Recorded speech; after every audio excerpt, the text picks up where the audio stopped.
Assalamualaikum warahmatullahi wabarakatuh. Kami dari kelompok 3 akan menjelaskan tentang metode penelitian dan pengendalian keuangan. Saya Indonesia Isandisati akan menjelaskan apa sih yang dimaksud tentang metode penelitian itu sendiri. Metode penelitian adalah langkah yang dimiliki dan dilakukan oleh peneliti dalam rangka untuk mengumpulkan suatu informasi atau data, serta melakukan investigasi pada data yang telah dikumpulkan tersebut. Selanjutnya, metode penelitian itu sendiri memiliki 5 jenis.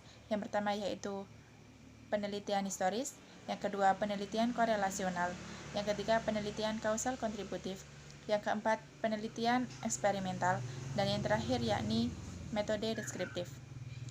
Selanjutnya yaitu tujuan dari metode penelitian itu sendiri. Dengan adanya metode penelitian, yaitu untuk mendapatkan suatu data dan informasi sebagai realita mengenai pengendalian keuangan yang efektif pada suatu perusahaan tersebut. Saya Hidayatur Rohma akan melanjutkan materi mengenai fungsi dan tujuan keuangan. Fungsi keuangan yang utama adalah dalam hal keputusan investasi, perhitungan biaya, dan dividen untuk suatu organisasi. Jadi di sini fungsi dari keuangan itu bertujuan untuk mengatur pencarian sumber dana yang dibutuhkan bagi perusahaan dan kemudian mengatur penggunaan dari dana yang telah diperolehnya tersebut. Fungsi keuangan dalam organisasi dibagi menjadi dua. Ada fungsi pembukuan dan yang kedua ada fungsi kontroler. Dalam organisasi, fungsi pembukuan ini bertanggung jawab atas perolehan dan pengamanan suatu data. Sedangkan untuk fungsi kontroler dalam organisasi ini bertanggung jawab dalam hal akuntansi seperti pelaporan dan pengendaliannya. Terima kasih.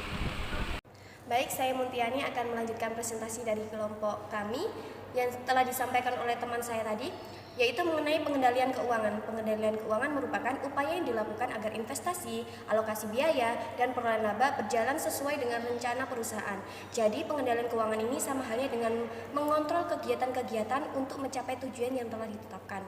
Kita lanjut ke materi selanjutnya mengenai fokus sistem pengendalian secara tradisional. Yang pertama adalah karyawan yang punya integritas. Artinya apa? Setiap karyawan diharapkan memiliki tanggung jawab, kejujuran, keterbukaan, dan sifat-sifat lainnya. Yang kedua yaitu memisahkan tugas dan tanggung jawab. Tujuannya apa? Untuk menghindari fokus fungsi-fungsi yang tidak harmonis. Yang ketiga yaitu menetapkan metode yang sistematis dengan tujuan memastikan transaksi-transaksi yang dicatat sudah sesuai atau aktual. Yang keempat yaitu memastikan dokumentasi memadai. Yang kelima, menjaga aktiva dengan desain prosedur yang membatasi akses. Yang keenam, mendesain pengecekan independen untuk meningkatkan akurasi. Baik, kita akan lanjut ke materi selanjutnya yaitu pengendalian terpadu. Tahap dalam proses administrasi dan implementasi pengendalian yaitu yang pertama ada perencanaan. Dalam perencanaan ini adalah kegiatan-kegiatan yang akan dilakukan untuk mencapai tujuan. Jadi dalam proses ini juga ditentukan tujuan perusahaan itu apa. Yang kedua yaitu umpan balik. Umpan balik ini adalah hasil atau imbal balik dari perencanaan tadi. Dalam umpan balik ini biasanya terjadi pemberian sanksi atau perubahan perencanaan.